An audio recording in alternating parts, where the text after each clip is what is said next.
KIIFB masala bond കേസിൽ മുൻ ധനമന്ത്രി തോമസ് ഐസക്കിന് വീണ്ടും എൻഫോഴ്സ്മെന്റ് ഡയറക്ടറേറ്റിന്റെ നോട്ടീസ്.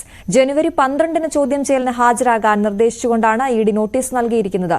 കൊച്ചി ഓഫീസിൽ ഹാജരാകാനാണ് നിർദ്ദേശം. നോട്ടീസ് അയക്കുന്നത് നേരത്തെ ഹൈക്കോടതി തടഞ്ഞിരുന്നു.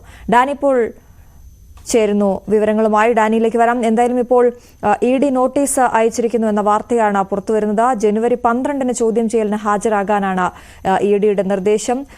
കൊച്ചി ഓഫീസിൽ ഹാജരാകണം എന്നാണ് നോട്ടീസിൽ പറഞ്ഞിരിക്കുന്നത്. അതേസമയം നോട്ടീസ് അയക്കുന്നത് നേരത്തെ ഹൈക്കോടതി തടഞ്ഞിരുന്നു. ഡാനി ഇപ്പോൾ ചേരുന്നു. ഡാനി, ഏത് സാഹചര്യത്തിലാണ് ഇപ്പോൾ നോട്ടീസ് അയച്ചിരിക്കുന്നത്? എന്തൊക്കെയാണ് നോട്ടീസിൽ പറയുന്നത്? ഇപ്പോൾ ഈ നോട്ടീസിൽ വ്യക്തമായിട്ട് തന്നെ പറയുന്നത് ഈ മാസം 12-ന് തോമസ് ഐസക്കിനോട് ഹാജരാകണമെന്ന നിർദ്ദേശമാണ് നൽകിയിരിക്കുന്നത്.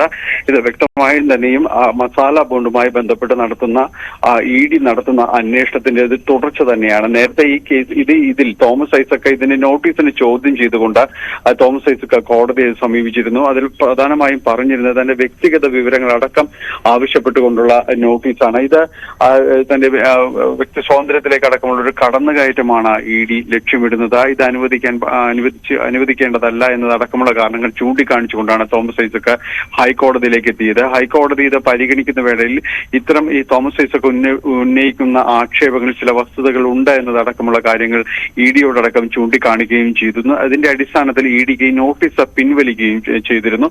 പക്ഷെ അന്വേഷണവുമായി മുന്നോട്ട് പോകാമെന്ന നിർദ്ദേശം തന്നെയാണ് ഇഡിക്ക് ലഭിച്ച നിയമോപദേശവും ഹൈക്കോടതി അതിന് അനുമതി നൽകുകയും ചെയ്തൊരു സാഹചര്യം കൂടി ഉണ്ടായിരുന്നു.